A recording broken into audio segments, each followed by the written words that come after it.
on the run for 4 or 5 years. I had varying degrees of stories, and since these stories were sort of context specific, I realized that despite the fact that the stories were context specific, yet all of them told me that I won't be able to understand, there's some truth to that. Right? There's some truth to that. There is a sense in which these participants, not knowing each other, I never interviewed them together simultaneously, not knowing each other, all gave the same response based on the same prompt. There is some level of meaning to their stories. And here's what the meaning is. Evil at that level, at least for me, at least with respect to my research, was ineffable. You couldn't make sense of it. You couldn't even articulate. I can't tell you what it is. Right? You couldn't understand it because I can't even bring it into existence. It's something that you can only understand through performance. Which for me was an incredible finding. It wasn't a finding that I assumed when I made my initial assumptions, but it was a finding that I definitely discovered after conducting about 2 years worth of research. All right, so 2 approaches of ethics in qualitative research. So we finished that. Hopefully that makes sense. So the next are 2 approaches in ethics. 2 approaches in ethics. The first is a virtue-skill approach. And I talked about this virtue-skill approach. So one is virtue-skill approach. Skills attained by researcher are impartial and neutral. Right? The skills that the researcher attains is impartial and neutral. I recognize impartiality and neutrality is contingent on sort of case-specific, participant-specific, context-specific accounts of their experience, right? So the idea is the researcher has an impartial, objective relationship between not necessarily the participant and the researcher, but the participant's story and the conceptual framework with which I am trying to assess this information, right? So the idea is something like this. Here is my participant, and here I am as researcher,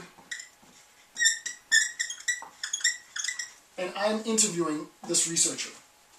However, what's guiding my interview, right? What's guiding my interview, the questions that I ask, and actually I'll keep the same color, what's guiding the questions that I ask is my theoretical framework.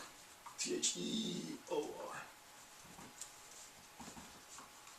Right? My theoretical framework is what's guiding my research.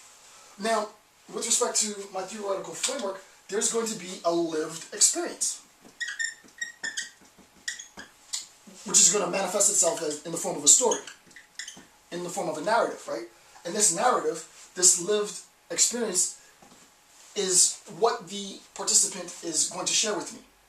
And then what I'm going to do is I'm going to assess the relationship, and this is very important, I'm going to assess the relationship between my theoretical framework and the participant's lived experience. What is the nature, this is very important, right? What is the nature of the relationship between my theoretical framework that's motivating, guiding my research, formulating my research questions, formulating my interview questions, and the lived experience of the participant.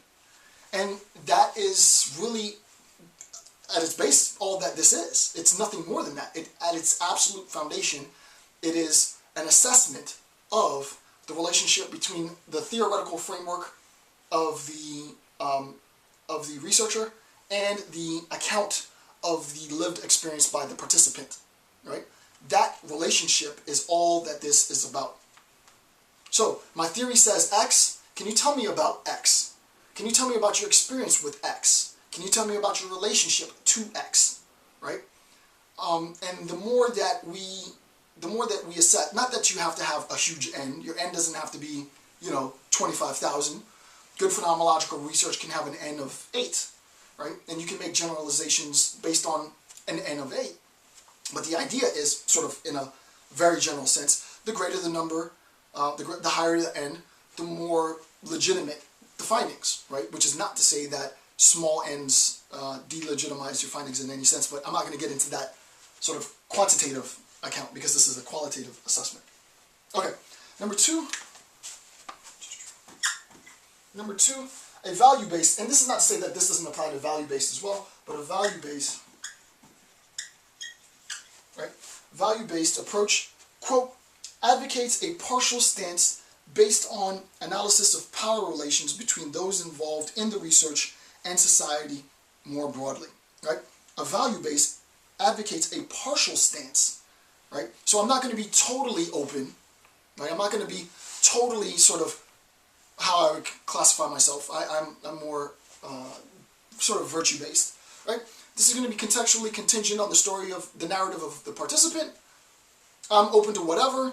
I'm going to have an objective stance, and I'm going to allow the participant to inform me of sort of their lived experience. Whereas a value-based, there is an actual stance that's being taken, right? As you can imagine, for example,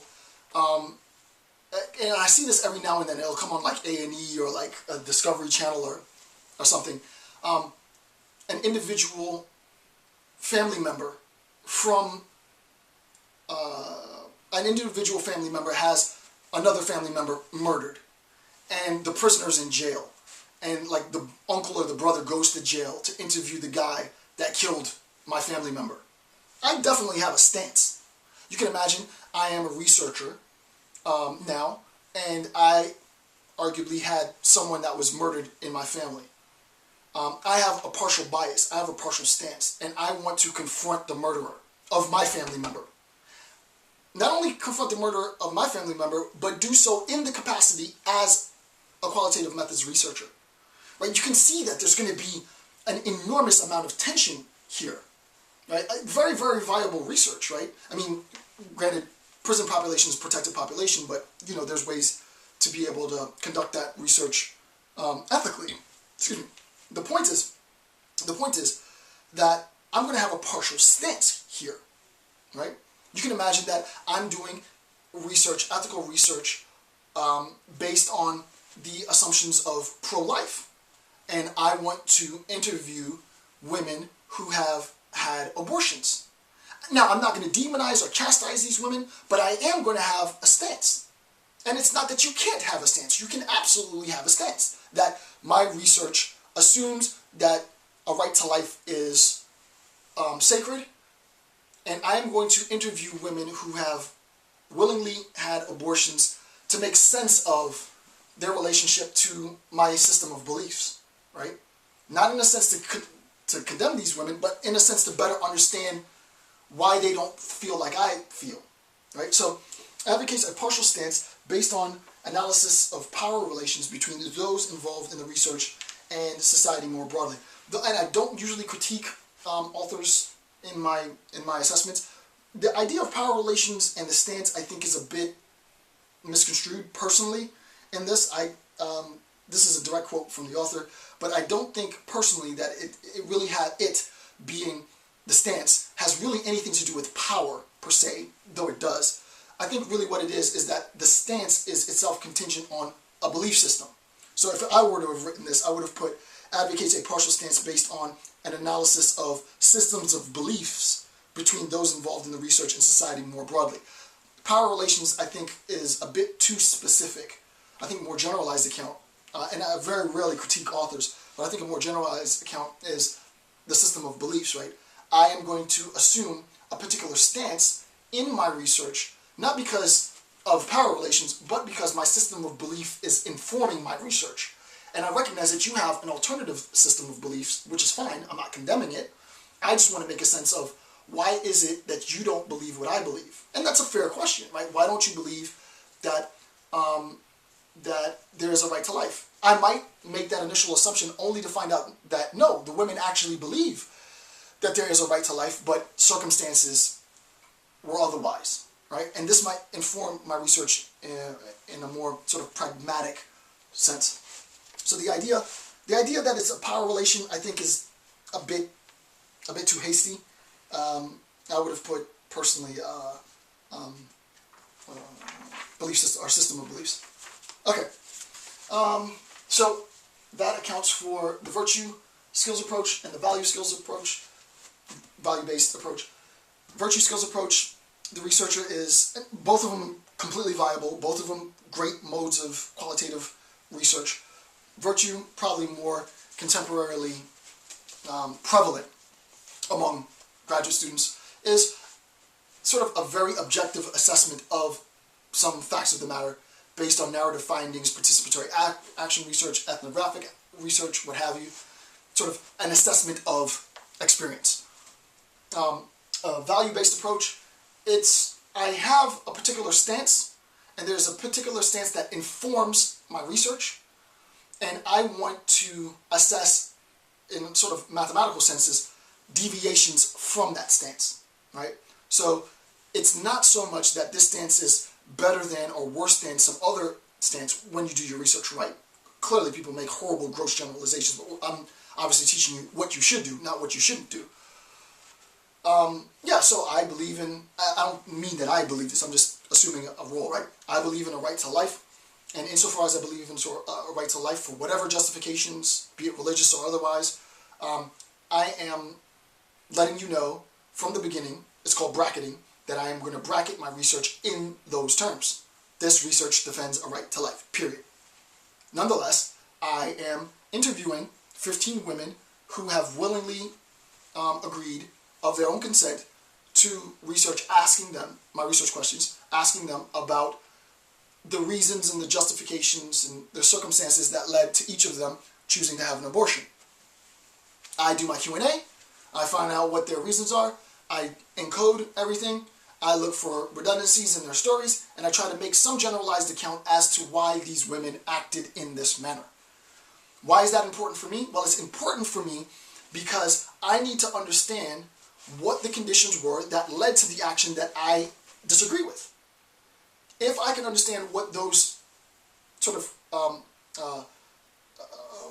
conditional accounts, conditional environmental situations were that led to that, maybe I can change the condition in which those precursors to abortion arose, right? So that I can further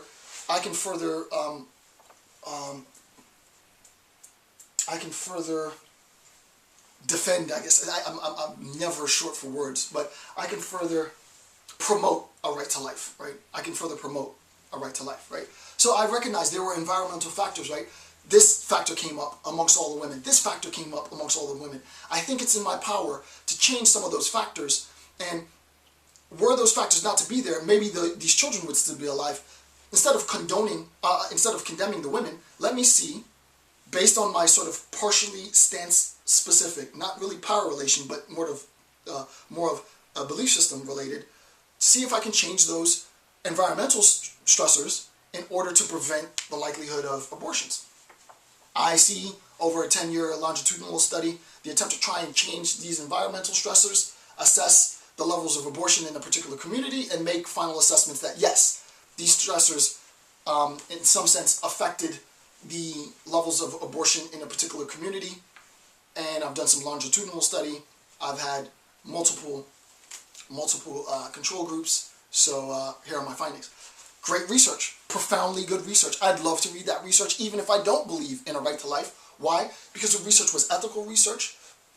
Biases and stances, partial stances for virtue-based approach were bracketed right from the beginning of the research. You knew the stance of the researcher, and the conduct of the research was completely ethical. I want to read it, right? So the idea is, look, don't give up your beliefs, don't give up your values, don't give up the things that you believe in. You know, if you believe in X, believe in X. But as a researcher, you are ethically bound to bracket. It's called bracketing. You need to bracket, and I discussed this in my last 10-hour series on qualitative methods research. You need to bracket that information so that your reader understands your position. Because if I'm the type that I'm not interested in hearing any account of pro-life argument, then I just won't read your research, right?